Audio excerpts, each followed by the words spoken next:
가까운 사람이 나를 더 무너뜨린다. 집은 마음의 마지막 안식처다. 하루의 피로가 내려앉고 세상과의 관계가 멈추는 곳이다. 문을 닫으면 세상은 멀어지고 비로소 진짜 나가 남는다.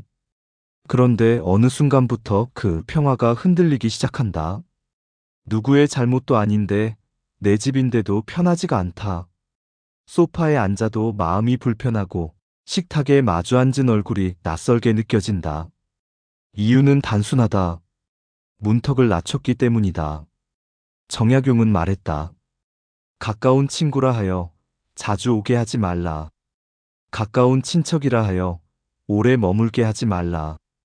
그는 인간의 정을 부정한 것이 아니다. 다만 정이 짐이 되는 순간을 너무나 많이 보았기 때문이다. 사람은 누구나 처음엔 좋다. 서로 안부를 묻고 식사를 나누고 도와주고 기대기도 한다. 하지만 그 거리가 좁혀질수록 관계는 변하기 시작한다. 한 달에 한 번 오던 친구가 일주일에 한 번 오기 시작하고 잠깐 들르던 가족이 하룻밤 묵기 시작한다. 그냥 하룻밤이잖아. 며칠만 같이 지내자. 그 말이 쌓이다 보면 어느새 내 공간이 사라진다. 처음엔 즐겁다. 누군가의 웃음소리, 식탁의 대화, 아이들의 발소리가 집안의 생기를 불어넣는다. 하지만 시간이 지나면 피로가 쌓인다. 생활의 리듬이 어긋나고 혼자 있던 시간의 고요가 사라진다. 새벽에 듣던 라디오, 조용히 내리는 차 한 잔의 시간, 그 모든 것이 다음 일정에 밀린다. 예를 들어보자. 한 노부부가 있었다. 남해의 작은 마을에 살며 바다를 바라보며 조용히 노년을 보내던 부부였다. 아들은 도시에서 맞벌이를 하고 있었고 손주는 아직 어렸다.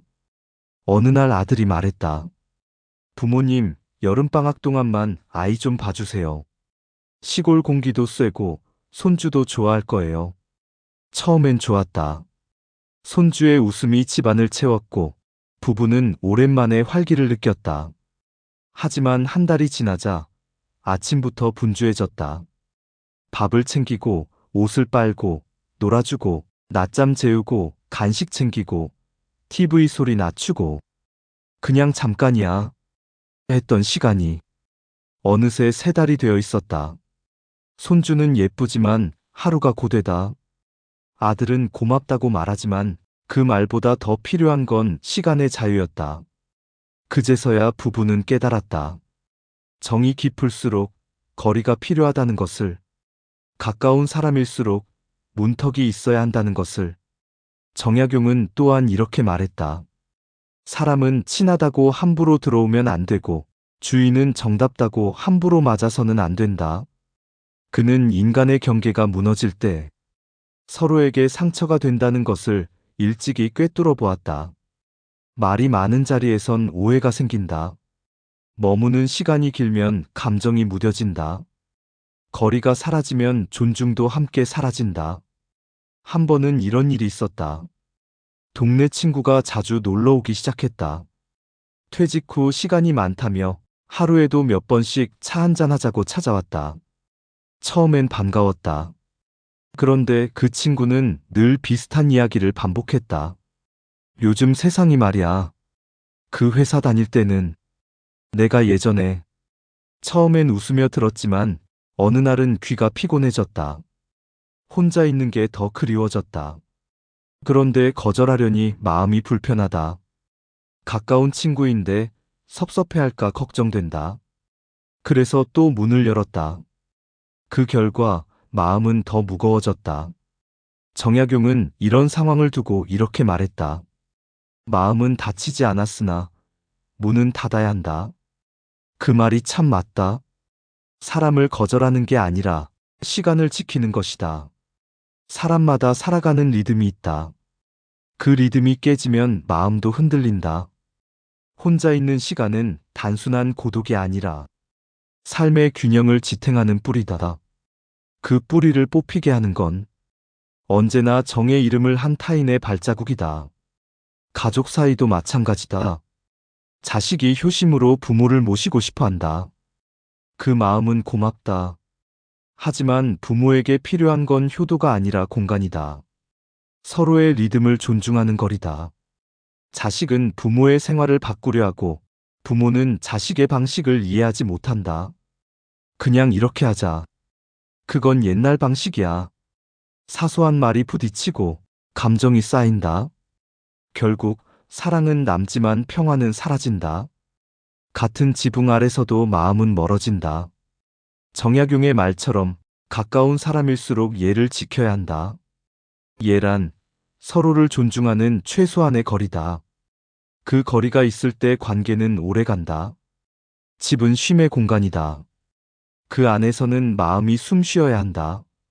그런데 누군가 머무르면 공기의 흐름이 달라진다. 식탁의 자리, TV의 소리, 욕실의 순서, 불빛의 각도까지 달라진다. 작은 변화들이 쌓여 결국 마음이 지친다.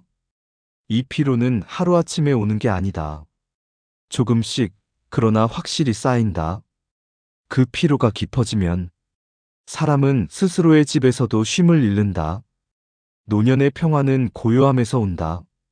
그 고요함은 세상으로부터 일정한 거리를 두는 용기에서 시작된다.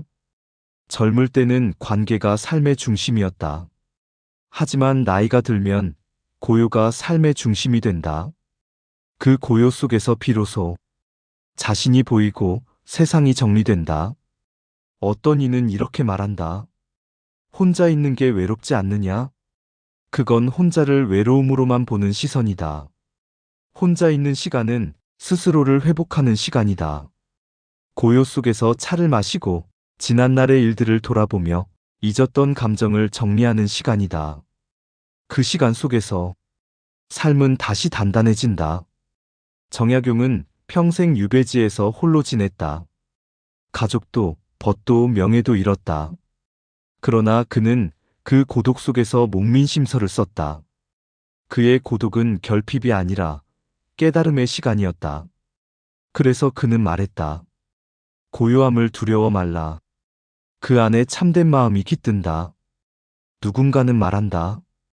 요즘 사람들은 너무 벽을 쌓고 산다. 그러나 벽이 있어야 집이 된다. 문턱이 있어야 안과 밖이 구분된다. 벽이 없다면 바람도 막을 수 없다. 문턱이 없다면 마음도 흩어진다. 따뜻한 관계는 거리에서 시작된다. 서로가 서로의 문턱을 존중할 때 그 관계는 오래간다. 이제는 이렇게 말하고 싶다. 사람을 가깝게 두되 마음의 문턱을 지켜라. 누군가의 발소리가 들릴 때 반가워하되 경계를 잃지 마라. 그건 냉정함이 아니라 지혜다. 혼자 있는 시간을 사랑하라. 그건 외로움이 아니라 쉼이다. 고요한 오후의 햇살 아래 들리는 건 당신의 호흡뿐이다. 그것이 진짜 평화다. 집은 세상과의 마지막 경계다. 그 문턱을 함부로 열지 마라. 그 안에는 당신의 마음이 있다. 누군가 그 마음을 밟고 지나가면 당신은 다시 세상 속으로 끌려 나온다. 지금 그 문을 닫아라. 그리고 잠시 자신에게 돌아가라. 오늘 하루도 당신의 집이, 당신의 마음이 조용히 숨쉬기를 바란다. 지금까지 시청해주셔서 감사드립니다. 오늘의 이야기가 여러분의 하루에 조금이나마 평화를 전했길 바랍니다. 구독과 좋아요는 큰 힘이 됩니다.